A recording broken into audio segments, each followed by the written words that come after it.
Next topic છે alkane સંયોજનોના રાસાયણિક ગુણધર્મો. હવે આલ્કેન વિશે આપણે થોડું ઘણું લાસ્ટ ચેપ્ટરની અંદર ભણી ગયા હતા કે આલ્કેન હાઇડ્રોકાર્બન છે એક પ્રકારે પેરાફિન હાઇડ્રોકાર્બન કહેવામાં આવે છે. મતલબ કે એની સક્રિયતા ઓછી છે અને એટલા માટે એની પ્રક્રિયાઓ કોઈકને કોઈક ચોક્કસ કન્ડિશન્સમાં થતી હોય છે. હવે એમાં આલ્કેન કયા કયા પ્રકારની પ્રક્રિયાઓ આપે છે એમાંની કેટલીક 6-7 રિએક્શન્સ અહીંયા આપણને સમજાવી છે. જુઓ કઈ કઈ રિએક્શન છે પહેલાં અહીંયા નામ લખી દઈએ. એમાં સૌથી પહેલાં આલ્કેનનું દહન પ્રક્રિયા, બીજી પ્રક્રિયા છે આલ્કેનનું ઓક્સિડેશન, નંબર 3 સમઘટકીકરણ,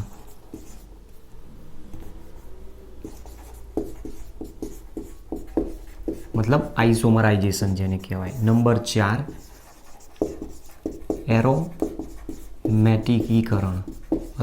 એરોમેટિકીકરણ અથવા એરોમેટાઇઝેશન અથવા સાયક્લાઇઝેશન પણ કહેવામાં આવે છે, નંબર 5 વરાળ સાથેની પ્રક્રિયા,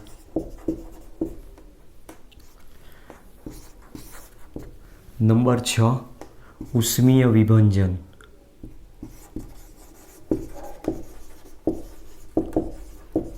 જેને પાયરોલિસિસ કહેવામાં આવે છે,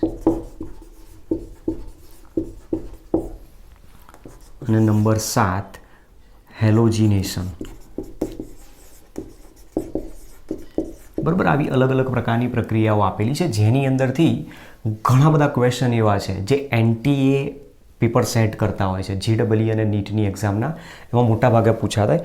જેમાં રિસન્ટલી જે એક્ઝામ લેવાય છે એ JEEની ફેબ્રુઆરી 2021માં જે એક્ઝામ લેવાય એના 6 પેપરમાંથી અમુક પેપર્સની અંદર અહીંયાથી કેટલાક ક્વેશ્ચન આવેલા.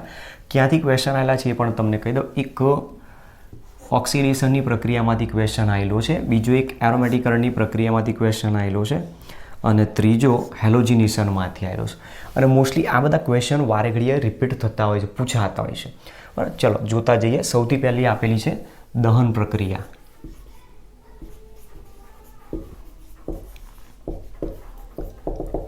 હવે આલ્કેન હાઇડ્રોકાર્બન આપેલો છે. આલ્કેન હાઇડ્રોકાર્બનનું જ્યારે દહન કરવામાં આવે તો દહન પ્રક્રિયા દ્વારા એમાંથી કઈ નિપજ મળશે ડિપેન્ડ એનું દહન કયા પ્રકારે થાય છે. સંપૂર્ણ દહન થાય છે કે અપૂર્ણ દહન થાય. તો માની લો કે સંપૂર્ણ દહનની વાત કરે છે. હવે દહન પ્રક્રિયા હંમેશા ઓક્સિજનની હાજરીમાં જોવા મળતી હોય. આલ્કેન હાઇડ્રોકાર્બન છે, દાખલા તરીકે ઉદાહરણ CH4 છે. મિથેનનું દહન ઓક્સિજન વડે કરવામાં આવે અને સંપૂર્ણ દહન જ્યારે કરવામાં આવે ઓક્સિજનની હાજરીમાં તો એ દરમિયાન સંપૂર્ણ દહનથી હંમેશા CO2 ગેસ અને H2O છૂટા પડી જતા હોય છે. CO2 ગેસ અને H2O છૂટા પડે. પ્રક્રિયા દરમિયાન પ્રક્રિયામાં દહન થાય છે અને દહન દરમિયાન ઉદ્ભવતી જે ઉર્જા હશે એને એની દહન એન્થાલ્પી તરીકે આપણે નામ આપીએ છીએ. હવે પ્રક્રિયાને બેલેન્સ કરવાની છે તો ધ્યાન રાખજો બેલેન્સ કઈ રીતે કરવાની. જેટલા કાર્બન છે એટલા CO2 છૂટા પડે, હાઇડ્રોજન છે એટલા હાઇડ્રોજનને અહીંયા બેલેન્સ કરી નાખો તો 2H2O. પછી ઓક્સિજન ચેક કરો. ઓક્સિજન 2 ને 2 4 છે તો આને 2 વડે ગુણી નાખો. ચલો બીજી રિએક્શન લઈએ. C2H6 મતલબ ઇથેન આપેલો હોય. ઇથેનનું ઓક્સિજનની હાજરીમાં સંપૂર્ણ દહન કરવામાં તો એમાંથી પણ CO2 ગેસ પ્લસ H2O છૂટા પડી જશે. હવે કાર્બનને બેલેન્સ કરો. કાર્બન અહીંયા 2 છે, 2 મોલ કરી દો. હાઇડ્રોજન 6 છે, આને 3 મોલ કરી દો. ઓક્સિજન 3 જુઓ 4 ને 3 7 છે. હવે 4 ને 3 7 છે તો અહીંયા શું કરી દો 7/2 કરી દો. 7/2 કરશો એટલે ઓક્સિજન 7 બેલેન્સ થશે. જુઓ આને અહીંયાથી હટાવી દો તો ઓક્સિજન 7 દુ 14 થયા. 7 દુ 14 ભાગ્યા 2 એટલે ટોટલ કેટલા થયા 7. તો આ પ્રક્રિયા દરમિયાન પણ કેટલીક દહન ઉષ્મા ઉદ્ભવશે. પણ અહીંયા ઘટના શું બનશે, અહીંયા એક જ કાર્બન ધરાવતો હાઇડ્રોકાર્બન, અહીંયા 2 કાર્બન ધરાવતો આલ્કેન હાઇડ્રોકાર્બન હતો તો આના કરતાં આનું દહન વધુ પ્રમાણમાં થશે અને એ પ્રક્રિયા દરમિયાન ઓક્સિજન પણ વધારે વપરાશે. વધુ પ્રમાણમાં એમાંથી CO2 અને H2O લિબરેટ થશે એટલે ઉદ્ભવતી ઉષ્મા પણ ત્યાં વધારે જોવા મળશે. ત્રીજું ઉદાહરણ C3H8 પ્રોપેન લેવામાં આવે. પ્રોપેનનું દહન આ જ કન્ડિશનમાં કરવામાં તો એમાંથી પણ CO2 gas plus H2O liquid છૂટા પડશે. કાર્બન 3 છે, કાર્બન ડાયોક્સાઇડને 3 બેલેન્સ કરો. હાઇડ્રોજન 6 છે, અરે સોરી C3H8 હાઇડ્રોજન 8 છે તો અહીંયા 4 કરી દો. 3 દુ 6, 6 ને 4 10 તો ઓક્સિજન કેટલા હોવો જોઈએ 5 હોવા જોઈએ. તો આપણી પાસે મિથેનનું દહન કરવામાં આવે છે તો એમાંથી CO2 H2O છૂટા પડશે. ઇથેનનું દહન કરવામાં આવે તો એમાંથી પણ CO2 H2O છૂટા પડે. પ્રોપેનનું દહન કરવામાં આવે તો એમાંથી પણ CO2 અને H2O છૂટા પડતા હોય છે. પણ પ્રક્રિયાઓ જે આપેલી છે પ્રક્રિયાઓમાં તમે જુઓ વપરાતા ઓક્સિજનનું પ્રમાણ અલગ અલગ જોવા મળે. માની લો કે પ્રોપેનની જગ્યાએ બ્યુટેન લેવામાં આવે, C4H10 બ્યુટેન લેવામાં આવે અને બ્યુટેનનું જો ઓક્સિજનની હાજરીમાં સંપૂર્ણ દહન થાય તો CO2 gas plus H2O liquid એમાંથી છૂટો પડી જશે. કાર્બન 4 છે, 4 બેલેન્સ કરી દો. હાઇડ્રોજન 10 છે અને 5 વડે બેલેન્સ કરી દો તો 4 દુ 8, 8 ને 4 12 ને 13 ઓક્સિજન છે તો અહીંયા શું કરી દો 13/2 કરી દો તો 13 દુ 26 ભાગ્યા 2 એટલે 13 ઓક્સિજન થશે. હવે આ જે પ્રક્રિયા આપેલી છે એની જનરલ રિએક્શન તમને બુકમાં આ રીતની આપેલી છે. જો કે મને તો લાગે છે ત્યાં સુધી એની કોઈ જરૂર પડતી નથી. આલ્કેન હાઇડ્રોકાર્બન છે, CnH2n+2 એનું સૂત્ર છે. એમાં ઓક્સિજન સાથે પ્રક્રિયા થાય છે. ઓક્સિજન સાથે પ્રક્રિયા થાય છે અને એના દ્વારા એમાંથી CO2 ગેસ અને H2O છૂટા પડતા હોય છે. તો જે પ્રક્રિયા આપી છે એમાં અહીંયા 3n+1/2 કર્યું છે, અહીંયા n વડે ગુણ્યા છે અને અહીંયા n+1 વડે ગુણતા જાય છે. હવે એ શું બતાવે છે તમે જુઓ. n એટલે કાર્બનની સંખ્યા તમે અહીંયા લઈ લો. આનો ઉપયોગ કરીએ. કાર્બનની સંખ્યા 1 છે, અહીંયા 1 મૂકી દો તો 1 × 3 એટલે 3 + 1/2 એટલે 4/2 એટલે 2 ઓક્સિજન થઈ જશે.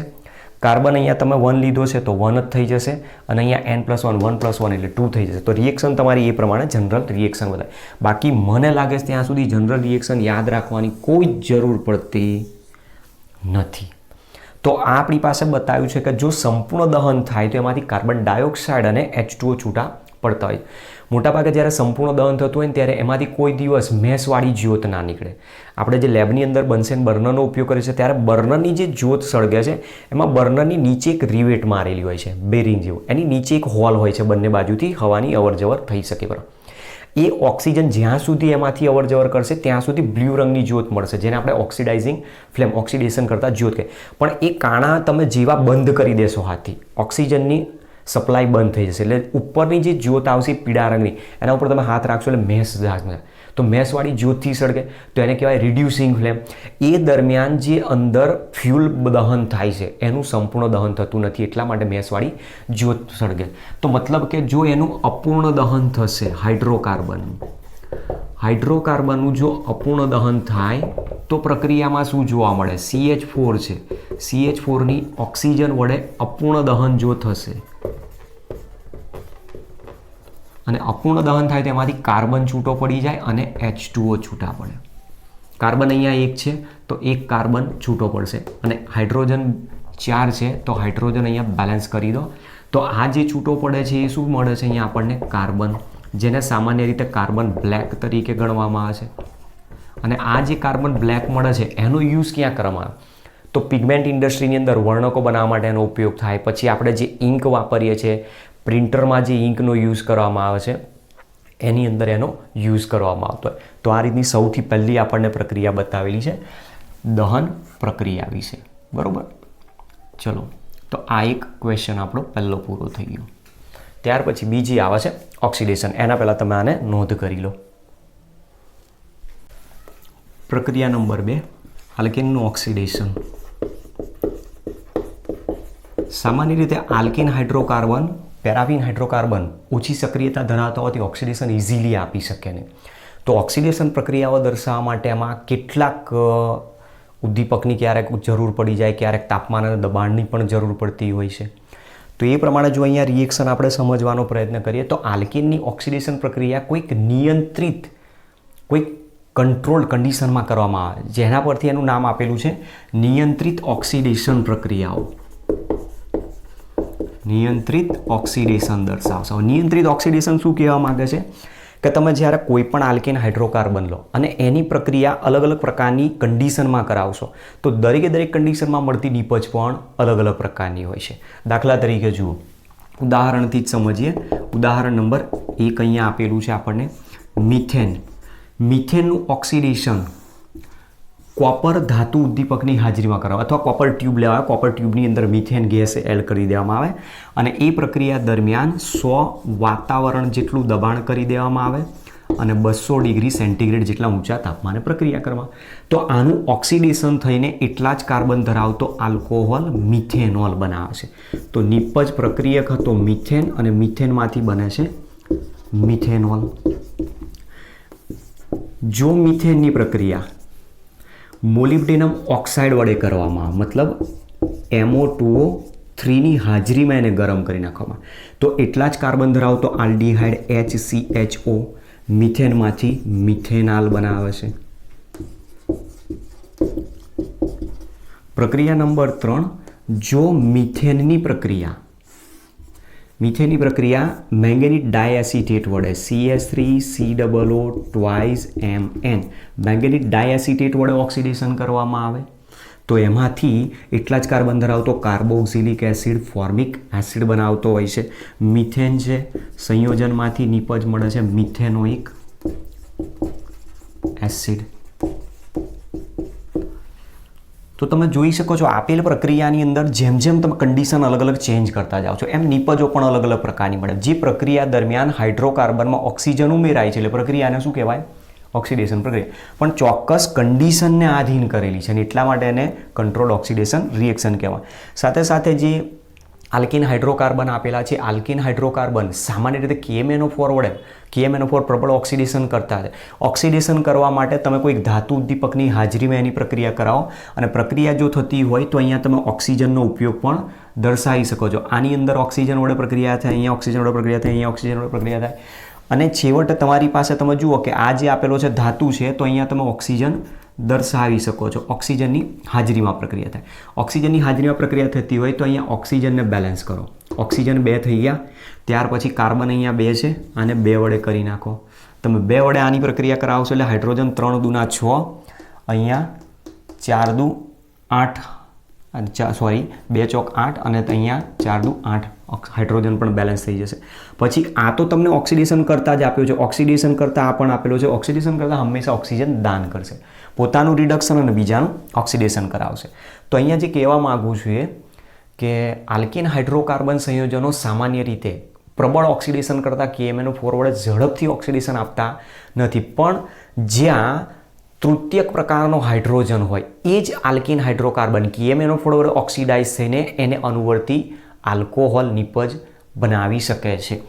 મતલબ જે એક્ઝામ્પલ તમને કહેવા માગું છું એ એક્ઝામ્પલ આ છે CH3 CH3 CH3 અને અહીંયા H છે. એમાં 3 ડિગ્રી હાઇડ્રોજન છે. જુઓ 3 ડિગ્રી કાર્બન પર 3 ડિગ્રી જે હાઇડ્રોજન આપેલો છે એની પ્રક્રિયા જ્યારે KMnO4 વડે ઓક્સિડેશન કરવામાં તો એમાંથી આલ્કોહોલ નિપજ બનાવી શકે છે. તો આ પ્રમાણે ઓક્સિડેશન પ્રક્રિયા દ્વારા તૃતીયક બ્યુટાઇલ આલ્કોહોલ બનાવે છે. મતલબ જે રિએક્શન્સ તમને આપેલી છે રિએક્શન્સમાં તમે જોઈ શકો છો. જુઓ અહીંયા આપણી પાસે આપેલો છે કોઈ આલ્કીન હાઇડ્રોકાર્બન. એ આલ્કીન હાઇડ્રોકાર્બનની પ્રક્રિયા કોપર ધાતુ વડે 100 વાતાવરણ દબાણે એને 200 ડિગ્રી સેન્ટીગ્રેડ મતલબ 473 કેલ્વિન તાપમાને 200 ડિગ્રી નહીં 300 ડિગ્રી સેન્ટીગ્રેડ આવશે અહીંયા, બરાબર. 300 ડિગ્રી સેન્ટીગ્રેડ જેટલા ઊંચા તાપમાને જ્યારે ગરમ કરી નાખવામાં આવે તો એમાંથી પ્રાથમિક આલ્કોહોલ નિપજ બનાવે છે. ત્યાર પછી આલ્કીન હાઇડ્રોકાર્બનની પ્રક્રિયા મોલિબ્ડેનમ ઓક્સાઇડ વડે કરવામાં આવે તો એમાંથી આલ્ડીહાઇડ સંયોજન નિપજ આપે છે. આલ્કીન હાઇડ્રોકાર્બનની પ્રક્રિયા મેંગેનીઝ ડાયએસિટેટ CH3COO twice MN વડે કરવામાં આવે તો એના દ્વારા એક કાર્બોક્સિલિક એસિડ સંયોજન બનાવે છે. આ જ વસ્તુ તમે યાદ રાખો એટલે તમારે JEEનો ક્વેશ્ચનનો આન્સર સીધો મળી જાય. આ પ્રશ્ન પૂછાયેલો હતો એની અંદર અને એમાંથી કઈ પ્રક્રિયા હતી તો આલ્ડીહાઇડની બનાવટ માટે કયો ઉદ્દીપક યોગ્ય છે એવો ક્વેશ્ચન આપેલો હતો. ઠીક છે, નોંધ કરો. પ્રક્રિયા નંબર 3 સમઘટકીકરણ.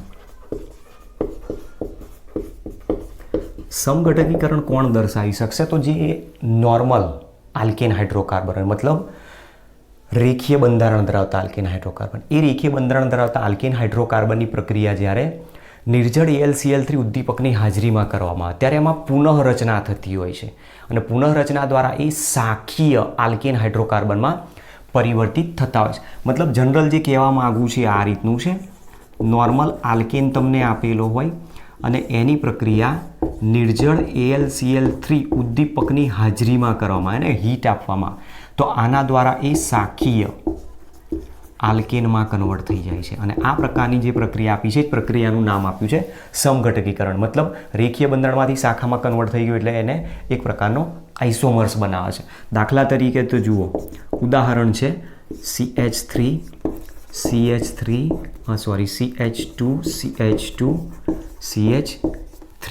હવે સમઘટકીકરણ કોણ આપે એ પહેલાં તો આપણે સમજીએ. જો પહેલાં તો આપણી પાસે મિથેન છે. મિથેનની તમે નિર્જળ AlCl3 વડે ગરમ કરાવી જુઓ તો મિથેનને કોઈ બીજી રીતે તમે બંધારણ ગોઠવી શકો છો? પોસિબલ જ નથી. મતલબ આમાં પ્રક્રિયા થાય નહીં. મતલબ કે નો આઇસોમર, કોઈ સમઘટક બનાવશે નહીં. એ જ પ્રમાણે ધારો કે સંયોજન છે CH3 ઇથેન છે. ઇથેનની આ કન્ડિશનમાં પ્રક્રિયા, ઇથેનના કાર્બનને તમે ગમે તે રીતે ગોઠવવાનો પ્રયત્ન કરો, આડામાં આ કાર્બનને આ બદલાવો, આને આ બદલાવો, ઊભામાં ગમે તે, સીધું નામ એનું એ જ આવશે. તો મતલબ આની પણ અંદર કોઈ સમઘટક આપશે નહીં. ચલો, 3 કાર્બન હોય, CH3 CH2 CH3. પ્રોપેન છે. પ્રોપેનનું પ્રક્રિયા નિર્જળ AlCl3. પ્રોપેનમાં રહેલા કાર્બનને તમે આમ તેમ ગમે ત્યાં ગોઠવી જુઓ, કોઈ નવું બંધારણ નહીં આપે તો મતલબ પ્રોપેનમાં પણ સમઘટક પોસિબલ નથી.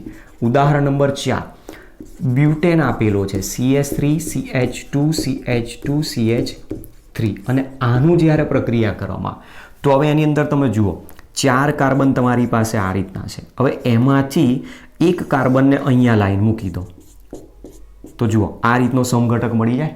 તો બંધારણ કેવું થઈ ગયું? શાખીય બંધારણ. અને એટલા માટે આ પ્રકારની પ્રક્રિયામાં પોસિબલ છે. તો 4 કાર્બન ધરાવતા બ્યુટેનથી આ વસ્તુ પોસિબલ છે. તો બ્યુટેનની જ્યારે નિર્જળ AlCl3ની હાજરીમાં પ્રક્રિયા કરવામાં આવે તો બ્યુટેનમાંથી, નોર્મલ બ્યુટેનમાંથી આઇસોબ્યુટેન બનાવતો હોય છે. તો આ નોર્મલ બ્યુટેન છે અને આપણી પાસે જે નિપજ મળી આઇસોબ્યુટેન મળે. હવે એકચ્યુઅલી આ પ્રક્રિયા થાય છે કઈ રીતે એ તમને મિકેનિઝમથી સમજાવું છું. મિકેનિઝમમાં સૌથી પહેલાં બ્યુટેન છે CH3 CH2 CH3 એની પ્રક્રિયા થાય છે નિર્જળ AlCl3 સાથે. તો N-હાઇડ્રસ AlCl3. હવે AlCl3 જે આપેલો છે એ એકચ્યુઅલી લુઈસ એસિડ છે. લુઈસ એસિડ હોવાના કારણે એ ઇલેક્ટ્રોન ઉણપ ધરાવે છે. ઇલેક્ટ્રોન યુગ્મ એની પાસે એક ઓછું છે કારણ કે એલ્યુમિનિયમ પાસે 3 ક્લોરીન જોડાયેલા છે એટલે 3 બંધના ટોટલ 6 ઇલેક્ટ્રોન એની વેલેન્સ સેલમાં છે. તો અષ્ટકપૂર્ણ કરવા એક ઇલેક્ટ્રોન યુગ્મની જરૂર છે.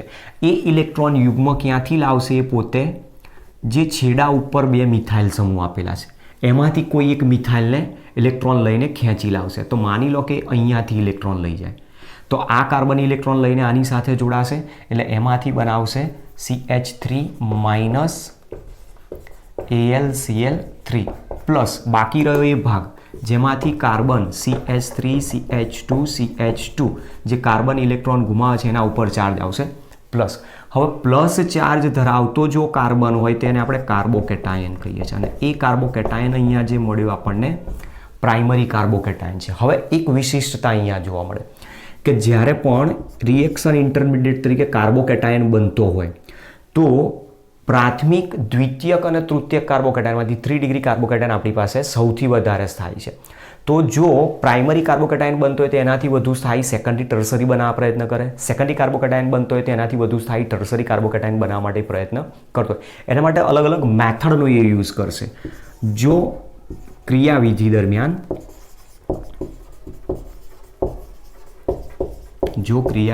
દરમિયાન પ્રાથમિક અથવા દ્વિતીયક કાર્બોકેટાયન બનતો હોય તો તે તેનાથી વધુ સ્થાયી, પ્રાથમિક બનતો હોય તો 2 ડિગ્રી અથવા 3 ડિગ્રી બનાવી શકે, સેકન્ડરી બનતો હોય તો 3 ડિગ્રી બનાવી શકે. મતલબ સેકન્ડરી અથવા ટર્સરી કાર્બોકેટાયન બનાવી સ્થાયી થશે, બનાવી 3 ડિગ્રી કાર્બોકેટાયન બનાવવા માટે એક 1,2 હાઇડ્રાઇડ શિફ્ટ કરાવશે.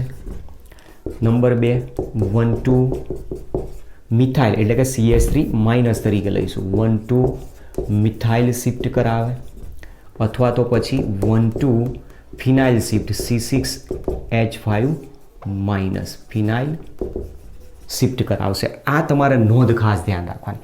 આમાંની કોઈ એક પ્રક્રિયા થાય અને એમાંથી એ સ્ટેબલ બને.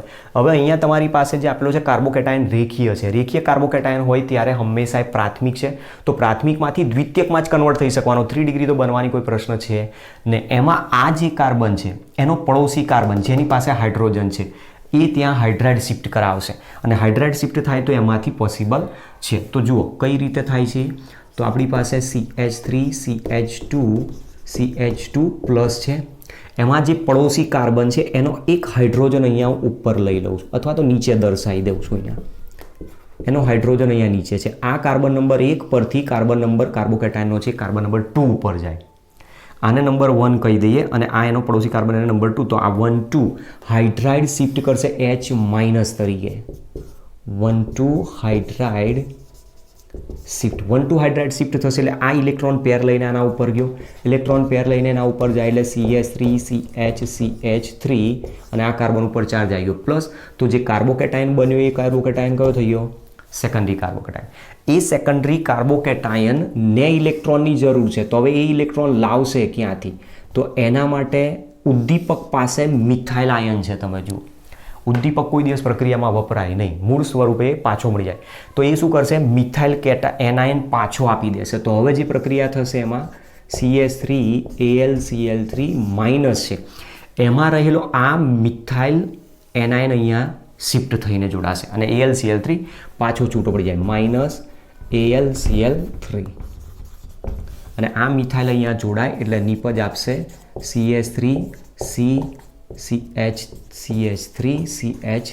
આઇસોબ્યુટેન. આ પ્રકારની આખી નિપજ આપે. તો મિકેનિઝમ તમે જોઈ શકો છો. મિકેનિઝમમાં એક પોઈન્ટ અહીંયા લીધો, પછી બીજો પોઈન્ટ મેં અહીંયા બતાવ્યો છે, જેમાં શું કરે છે? પ્રાઇમરી કાર્બોકેટાયન એનાથી વધુ સ્ટેબલ કાર્બોકેટાયન સેકન્ડરી બનાવી શકે છે. એના માટે હાઇડ્રાઇડ શિફ્ટ કરાવે છે, હાઇડ્રાઇડ શિફ્ટ દ્વારા સ્થાયી નિપજ બનાવતો હોય છે. તો આ પ્રમાણેની આપણી પાસે જે પ્રક્રિયા આપી છે પોઈન્ટ નંબર 3 સમઘટકીકરણની પ્રક્રિયા. તો અહીંયા રેખીય બંધારણ હતું, અહીંયા શાખીય બંધારણ થઈ ગયું. તો આ એક પ્રકારના સમઘટકો કહી શકાય, જેને આપણે શૃંખલા સમઘટક તરીકે આગળ ભણી ગયા છે. ઠીક છે. રાસાયણિક પ્રક્રિયા નંબર 4 એરોમેટિકીકરણ. એરોમેટાઇઝેશન મતલબ કે અહીંયા એવું કહેવા માગે છે કે આલ્કિન હાઇડ્રોકાર્બન આપેલો હશે અને એનું રૂપાંતર કોઈક એરોમેટિક હાઇડ્રોકાર્બનમાં થાય. હવે એ ક્યારે પોસિબલ છે? તો આ માત્ર ને માત્ર નોર્મલ આલ્કિનને જ લાગુ પડે. એ પણ કયા? તો નોર્મલ હેક્ઝેનથી નોર્મલ ડેકેન, મતલબ 6 થી 10 કાર્બન ધરાવતા નોર્મલ રેખીય બંધારણ ધરાવતા આલ્કેનમાં જ આ વસ્તુ પોસિબલ. કારણ કે એરોમેટિકીકરણ એટલે મતલબ એરોમેટિક સંયોજન બનાવશે. એરોમેટિક સંયોજન સૌથી પહેલો સભ્ય બેન્ઝીન. ઓછામાં ઓછા કેટલા કાર્બન જોઈએ? 6. તો હેક્ઝેનથી સ્ટાર્ટ થશે. 6 થી 10 કાર્બન ધરાવતા નોર્મલ આલ્કેનની પ્રક્રિયા. અમુક પ્રકારના ઉદ્દીપક તરીકે Cr2O3 હોય, અથવા તો પછી વેનેડિયમ પેન્ટોક્સાઇડ V2O5 હોય, અથવા MO2O3 મોલિબ્ડેનમ ઓક્સાઇડ હોય, જેની પ્રક્રિયા 773 કેલ્વિન તાપમાને 10 થી 20 વાતાવરણ દબાણે જ્યારે કરવામાં આવે તો ડિહાઇડ્રોજિનેશનની પ્રક્રિયા થાય. મતલબ હાઇડ્રોજન દૂર થશે અને ડિહાઇડ્રોજિનેશનની પ્રક્રિયા દ્વારા એરોમેટિક હાઇડ્રોકાર્બન નિપજ આપે છે. ચલો ઉદાહરણથી સમજીએ. જુઓ આપણી પાસે એક સંયોજન છે 6 કાર્બન ધરાવતું સંયોજન. 6 કાર્બન ધરાવતું સંયોજનમાં normal hexane CH3 CH2 CH2 CH2 CH2 CH3. તો તમે જો 1 2 3 4 5 6 6 કાર્બન ધરાવતી ચક્રીય રચના અહીંયા આપણે નથી લખી. બંધારણ આનું કેવું હોય? રેખીય, કારણ કે અહીંયા ચક્રીય બંધારણ પૂરું નથી. હવે જ્યારે આનું પ્રક્રિયા થતી હોય છે, નોર્મલ હેક્ઝેન આપ્યો છે આપણને, આ રીતે ના લખેલું હોય તો નોર્મલ હેક્ઝેન સીધું બંધારણ આ રીતે પણ લખેલું હોય. નોર્મલ હેક્ઝેનની પ્રક્રિયા V2O5 અથવા MO2O3 અથવા Cr2O3 773 કેલ્વિન તાપમાને 10 થી 20 બાર અથવા વાતાવરણ દબાણે પ્રક્રિયા કરવામાં તો એમાંથી નિપજ તરીકે બેન્ઝીન નિપજ આપે છે. બેન્ઝીન નિપજ આપે ત્યારે નિપજ કઈ રીતે મળે છે એમાં તમે જુઓ, અહીંયાથી હાઇડ્રોજન દૂર થશે H2 અણુ, ત્યાંથી જેવો હાઇડ્રોજન દૂર થાય અહીંયા આવી જશે ડબલ બોન્ડ CH, બરાબર. હાઇડ્રોજન અહીંયાથી દૂર કરવાનું છે, પછી એ જ પ્રમાણે અહીંયાથી હાઇડ્રોજન દૂર થશે એટલે ત્યાંથી હાઇડ્રોજન દૂર થઈ ગયો, અહીંયાથી હાઇડ્રોજન દૂર થશે એટલે એ કાર્બન વચ્ચે પાછો ડબલ બોન્ડ આવી જશે, ફરી પાછો અહીંયાથી હાઇડ્રોજન દૂર થાય, સિંગલ બોન્ડ આવશે, અહીંયાથી હાઇડ્રોજન દૂર થશે, અહીંયા ડબલ બોન્ડ, આ રીતે આખું એક સંયોજન બનાવે. જે સંયોજનમાં તમે જુઓ 3 જગ્યાએ પાઈ બંધાઈ ગયા અને એ જે સંયોજન છે એ જ આપણું બેન્ઝીનનું બંધારણ આપેલું છે. બેન્ઝીનનું બંધારણ તમે જોઈ શકો છો, double bond double bond double bond, જેમાં બેન્ઝીનની અંદરથી તમે જુઓ કે એનું સૂત્ર શું મળે છે આપણને C6H6, જ્યારે અહીંયા શું છે C6H12 છે. તો ટોટલ કેટલા હાઇડ્રોજન દૂર થઈ ગયા? આમાંથી 6 હાઇડ્રોજન દૂર થઈ ગયા. અરે સોરી, C6H14 આલ્કેન હાઇડ્રોકાર્બન છે એટલે C6H14 થશે. 3 દુ 6, 8, 10, 12 2 14. તો તમે જુઓ અહીંયા 6 છે અને અહીંયા 14 છે, તો મતલબ હાઇડ્રોજન કેટલા ઓછા થઈ ગયા? ટોટલ 8, મતલબ 4 મોલ H2 અણુ દૂર થાય છે અને એટલા માટે પ્રક્રિયાનું નામ આપેલું છે ડિહાઇડ્રોજિનેશન. હવે ધારો કે પ્રક્રિયક તરીકે ઉદાહરણ નંબર 1 છે આ, ઉદાહરણ નંબર 2, માની લો કે પ્રક્રિયક તરીકે કોનો ઉપયોગ કરવામાં આવેલો હોય? નોર્મલ હેપ્ટેનનો ઉપયોગ કરવામાં આવ્યો હોય, CH3 CH2 CH2, અથવા તો પછી આને હું બીજી રીતે બતાવું. બંધારણ ધારો કે આ રીતે લઈએ,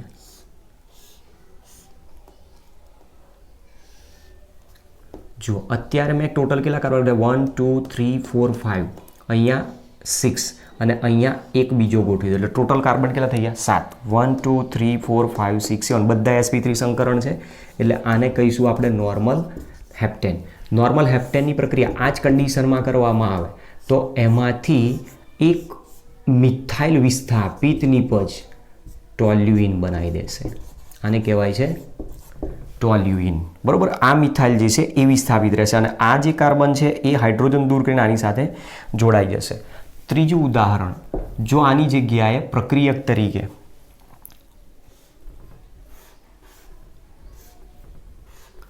નોર્મલ ઓક્ટેન લેવામાં આવ્યો હોય